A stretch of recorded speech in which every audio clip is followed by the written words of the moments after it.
बागपत से 35 किलोमीटर की दूरी पर एक गांव पड़ता है गांगनोली। इसी गांव में शेखों वाली बड़ी मस्जिद पड़ती है और इसी मस्जिद के ऊपर वाले फ्लोर में एक कमरा बना होता है। इस कमरे में उस मस्जिद के जो मौलाना जी होते हैं उनके परिवार में उनकी पत्नी और उनकी दो छोटी छोटी बच्चियां रहती हैं। साथ ही उसी कमरे में जो मौलाना साहब होते हैं कुछ बच्चों को वहां पर पढ़ाया भी करते हैं।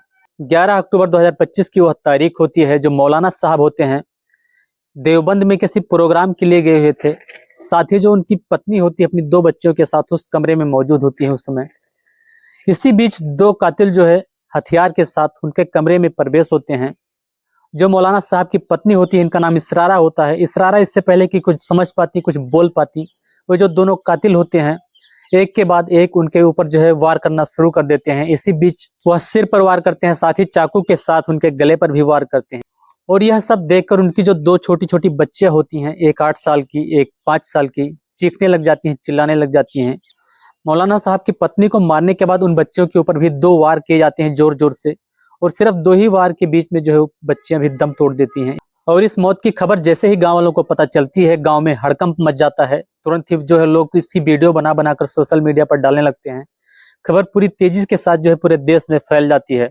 उत्तर प्रदेश के जिला बागपत के अंतर्गत एक थाना क्षेत्र आता है दोघट, और इसी दोघट थाना क्षेत्र के अंतर्गत एक गांव गांगनोली पड़ता है। इसी गांगनोली में जो है 2:30 बजे के आसपास का समय हो रहा था। 6 बच्चियां जो हैं मौलाना साहब के घर पर पढ़ने के लिए जा रही थी, और जैसे वह चढ़ने लगती है सीढ़ी चढ़ के जो है उनके कमरे तक पहुंचना था। सीढ़ी तक जब पहुंच जाती हैं तो ऊपर देखती हैं जो दरवाजा होता है बंद होता है, और दरवाजे को जो है बार बार नोक करती हैं। जब दरवाजा नहीं खोला जाता है तो सोचते हैं कि बगल वाले छत पर जाकर जो है दूसरे रास्ते से हम इनके कमरे तक चले जाएंगे।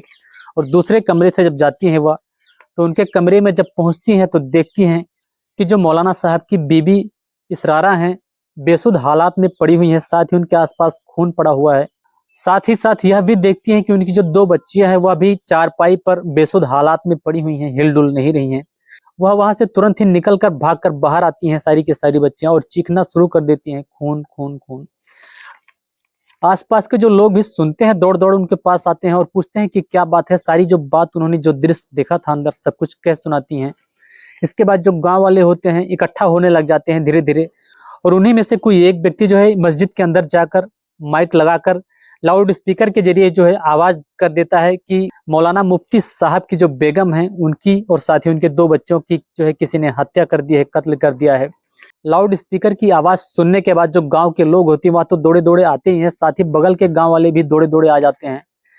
लोगों की वहां पर भीड़ लगना शुरू हो जाती है, और फिर कोई व्यक्ति जो है 112 नंबर डालकर पुलिस को सूचना दे देता है। सारा वहां का एड्रेस बताता है और बताता है कि एक जो यहाँ मस्जिद के मौलाना साहब हैं उनकी बेगम की किसी ने हत्या कर दी है, साथ ही जो उनकी 2 बच्चियां हैं उनकी भी हत्या कर दी है। दोघट थाने की जो पुलिस टीम होती है वह तो पहुंचती ही पहुंचती है, साथ ही छपरौली बिनौली बड़ौद के भी पुलिस फोर्स वहां पर पहुंचना शुरू कर देती है। इसी बीच जो एसपी होते हैं, एएसपी होते हैं, एसएचओ होते हैं, सभी अधिकारी वहां पर पहुंचने लग जाते हैं। और जैसे ही पुलिस एंट्री मारती है गांव के अंदर, जो गांव के लोग होते हैं, महिला बुजुर्ग लड़कियां बच्चे जो भी होते हैं, पुलिस के ऊपर हमला बोल देते हैं। ऐसा लगता है कि कहीं ना कहीं पुलिस ने ही वो जो हत्या हुई है, जो कत्ल हुआ है, करवाया है। और गांव के लोग जो है पुलिस के साथ हाथापाई कर लेते हैं, उनके कपड़े नोचने लग जाते हैं। पुलिस वाले उन्हें काफी समझाने की कोशिश करते हैं, लेकिन कोई जब मानता नहीं है तो इसी बीच जो पुलिस वाले होते हैं उनको भी लाठी चार्ज करना पड़ता है। इसी बीच जो मेरठ के कला निधि नेथानी होते हैं वह भी मौके पर पहुंच जाते हैं, और मौके पर पहुंचकर जो है गाँव वालों को समझाते हैं कि पहले आप लोग जो है हमारे पुलिस वालों को काम करने दीजिए, पहले उन्हें मौका तो दीजिए एक बार। हम लोग जो है कातिल को पकड़ने की पूरी कोशिश करेंगे, और जो भी जांच की जाएगी बिल्कुल सही की जाएगी। लेकिन तब तक जो गांव के लोग थे कई पुलिस वालों के साथ हाथापाई कर चुके थे।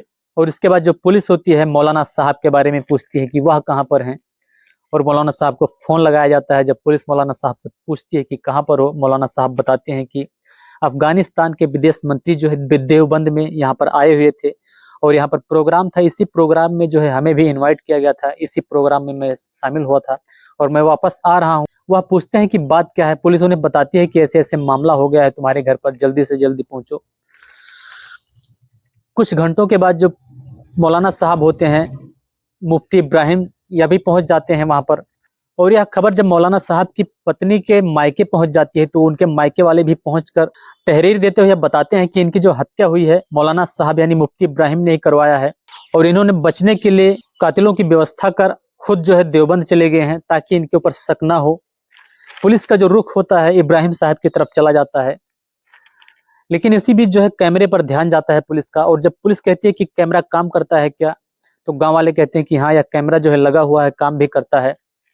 पुलिस तुरंत ही कैमरे की जांच करती है। कैमरा जो है उसी मस्जिद में लगा हुआ था। उसको जब जांच किया जाता है तो पता चलता है कि जिस दौरान कत्ल हुआ है लगभग 15 से 20 मिनट, इस दौरान जो है कैमरे को ऑफ कर दिया गया था। उसकी जो सप्लाई होती है, रिकॉर्डिंग होती है, बंद हो जाती है। लेकिन जब यह देखा जाता है कि कैमरा जब बंद हुआ था उससे पहले और कैमरा जब ऑन होता है उसके बाद इसके अंदर कौन आ रहा है या कौन जा रहा है, तो एक लड़का जो कि 16 साल का होता है, उसी गांव का कक्षा 8 का पढ़ने वाला वह छात्र होता है। उसकी पहचान होती है। जब उसकी पहचान होती है तो उसको बुलाया जाता है। उससे जब पूछताछ की जाती है तो वह कहता है कि मैं तो वैसे ही यहाँ गया था अंदर। लेकिन जब उसको पुलिस अपने तरीके से उसके साथ पूछताछ करना शुरू करती है तो वह अपने साथ साथ ही एक लड़के का और भी नाम लेता है जो कि उसी का खास दोस्त होता है। उम्र होती है 14 साल। और उसको भी बुलाकर जब दोनों से पूछताछ की जाती है तो दोनों बताते हैं कि जब हम पढ़ने आया करते थे तो इसी दौरान जो मौलाना साहब होते हैं, जब हमारा पढ़ने में मन नहीं लगता था तो हमको बहुत मारते थे, बहुत पीटते थे। साथ ही जो उनकी बेगम है, उनकी पत्नी है, जब हमें वह पढ़ाया करती थी तो वह भी हमें पीटती थी। और फिर जब 10 अक्टूबर को इन्होंने हमें पीटा, तभी से हमने फैसला कर लिया था इनको खत्म करने का। और जब हमें पता चलता है कि मौलाना साहब बाहर गए हुए हैं तो मौका पाकर हम लोग मस्जिद के अंदर प्रवेश कर जाते हैं और मस्जिद के अंदर ही रखे हुए जो राजमिस्त्री का सामान होता है, एक वसूली के नाम से, जिससे राजमिस्त्री जो ईंट काटता है उसको ले लेते हैं। साथ ही उन्हीं के किचन से एक चाकू ले लेते हैं और इन्हीं दोनों के सहारे से जो है उनके कमरे तक पहुंचकर तुरंत ही उनके सोचने समझने से पहले उन पर वार करना शुरू कर देते हैं। इसके बाद चाकू से उनके गले पर वार करते हैं और जब उनकी मौत हो जाती है तो साथ ही जो उनकी बच्चियां थी, चीख रही थी, चिल्ला रही थी, उन पर भी उसी वसूली के साथ, यानी जो ईंट काटने वाला हथियार होता है, 2-2 वार करते हैं दोनों बच्चियों के सिर पर जोर से। और सिर्फ 2 वार में जो है उनकी भी मौत हो जाती है। तब पुलिस वाले भी यह कहते हैं कि अगर सीसीटीवी कैमरा नहीं लगा होता और उनके मायके के अनुसार अगर हम लोग चलते तो हम लोग भी इनके ऊपर ही शक करके इनके ऊपर ही कार्रवाई करते। और जब तक पता चलता कि कातिल कौन है, कत्ल किसने किया है, तब तक मौलाना साहब को काफी परेशानी हो चुकी होती। और सीसीटीवी कैमरे की वजह से मौलाना साहब बच जाते हैं, नहीं तो मौलाना साहब तो साफ साफ ही फंस जाते।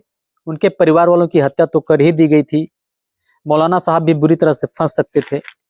तो दोस्तों, इस घटनाक्रम को सुनने के बाद में आपके मन में क्या सवाल है, क्या विचार है, आप कमेंट में जरूर बताइएगा। साथ ही अगर आपने मेरे चैनल को सब्सक्राइब कर लिया तो आपका बहुत बहुत शुक्रिया। अगर नहीं किया तो आप चाहे तो कर सकते हैं। मैं भोलेनाथ फिर मिलता हूं एक और नई और सच्ची घटना के साथ। तब तक के लिए जय हिंद, जय भारत।